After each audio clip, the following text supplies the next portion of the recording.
बहुत करीब से देखी और अमीरी भी बहुत करीब से देखी। तो आपको अमीरी का रास्ता तो मैं बताना चाहता हूँ कि एजुकेशन, तालीम, अपने बच्चों को पढ़ाओ, आधी रोटी कम खाओ लेकिन अपने बच्चों को पढ़ाओ।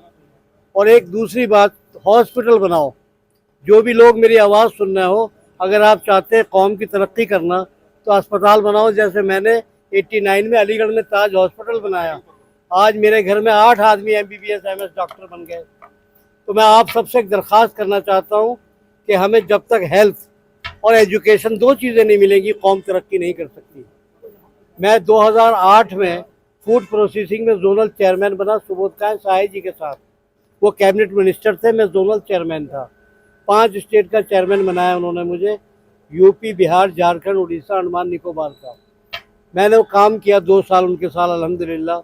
बकरी पालन स्कीम लागू की मैंने बिहार में, झारखंड में घर घर गया, सिलाई मशीनों का काम किया कि भाई कपड़ा सिलो, बुनने वाला हो, सिलने वाला हो। दस्तकार लोग हैं लेकिन तालीम के बगैर हम अधूरे हैं।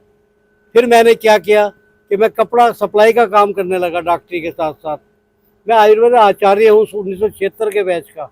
जब घर में मैं पढ़ा तो मेरे तमाम बहन भाई आज मेरे घर में, मेरी बहनें भी पढ़ी हुई हैं, मेरी बेटी भी PhD है, मेरा छोटा बेटा USA में बोस्टन यूनिवर्सिटी में है, सीनियर सॉफ्टवेयर इंजीनियर है। तो तालीम कब आएगी आपके पास? जब आपके पास पैसे होंगे। जब तुम्हें रोटी खाने की फुर्सत नहीं है, रोटी खाने के पैसे नहीं है, तो आप कैसे पढ़ाएंगे बच्चों को? इसलिए मैं आप सबसे एक बात कहना चाहता हूँ कि अपनी औलादों को पढ़ाओ, इतना पढ़ा लो ताकि वो तुम्हारे ऊपर, तुम्हें मजबूर ना करे अपने माँ बाप को। मेरे अब्बा ने, हम भी 12 बहन भाई थे, 1 दर्जन, तो उन्होंने अपना कपड़ा बेचा, कुछ भी करा, हमें पढ़ाया। आप पढ़ने के बाद आज रिजल्ट है कि अल्हम्दुलिल्लाह हमारा स्कूल भी है, सोगरा पब्लिक स्कूल बटला हाउस में, 500 गज की 2 बिल्डिंगों में स्कूल चल गया। गरीब बच्चों की तालीम फ्री होती है। ताज हॉस्पिटल अलीगढ़ में है।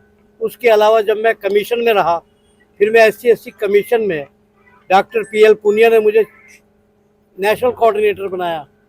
तो मैं लोकनायक भवन खान मार्केट में बैठता था, ग्रीवेंसेस सुनता था समाज की। तो समाज के अंदर मैंने देखा किस कदर परेशानी होती है कि आप लोगों को, जैसे ये बुनकर समाज से अंसारी है, ये मंसूरी है, ये मलिक है, अरे आपके पास तो कास्ट सर्टिफिकेट भी नहीं बनता आपका। तो आपका जब कास्ट सर्टिफिकेट नहीं बनेगा, आपको फायदा कैसे पहुंचेगा? तो कम से कम आप अगर पत्रकार हैं तो इस आवाज़ को उठाओ कि तमाम लोग अपने कम से कम कास्ट सर्टिफिकेट तो बनवाओ ताकि आपको आरक्षण मिले। जो हमारी सरकार आपके दाखिले में, आपकी नौकरी मुलाजमत में देती है, वो लोग तो आप मुद्दा उठाते नहीं हो, सिवाय एक ही मुद्दा उठाते हो, हिंदू मुसलमान हिंदू मुसलमान। ये क्या मुद्दा है? मुद्दा उठाइए तालीम का मुद्दा, एजुकेशन का मुद्दा, पढ़ाई लिखाई का मुद्दा, बर्थ सर्टिफिकेट के लिए कैंप लगाइए।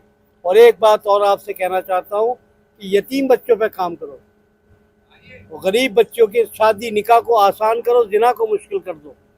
मैं 400 निकाह कराता हूँ हर साल, कोटा में जाके राजस्थान में, और दिल्ली के अंदर भी करवाता हूँ। आपसे दरख्वास्त कर रहा हूँ कि इज्तिमाई तौर पे निकाह करो, अपनी बच्चियों के निकाह में देरी मत करो, टाइम पे करो। और दहेज बिल्कुल मत दो, न लो, न दहेज लो न दहेज दो। जब तक आप इस काम पे नहीं आएंगे, तुम्हारी बेटियों की जब हालत खराब होगी, तुम खुदकशी करने पे मजबूर हो जाओगे। मान जाओ मेरी बात। कुल अतिउल्लाह व अतिउर रसूल, कुरान की आयत है, अतात करो मेरी और मेरे रसूल की। अरे रसूलुल्लाह ने अपने से बड़ी से भी शादी की है। आप देखो, अगर 1 साल लड़की बड़ी होती है, आप रिश्ता नहीं करते। अरे कहाँ की बात है तुम्हारी ये? हुजूर ने तो 15 साल बड़ी से शादी की, तलाकशुदा से शादी की। तो आज तुम कुंवारी लड़की हमारी घरों में बैठी है भाई, तलाकशुदा की तो छोड़िए। तो इस मुहिम को आप उठाओ, अगर आप पत्रकार मेरा साथ देना चाहते हैं तो इस काम पे आप करिएगा। बहुत अच्छा। Thank you sir.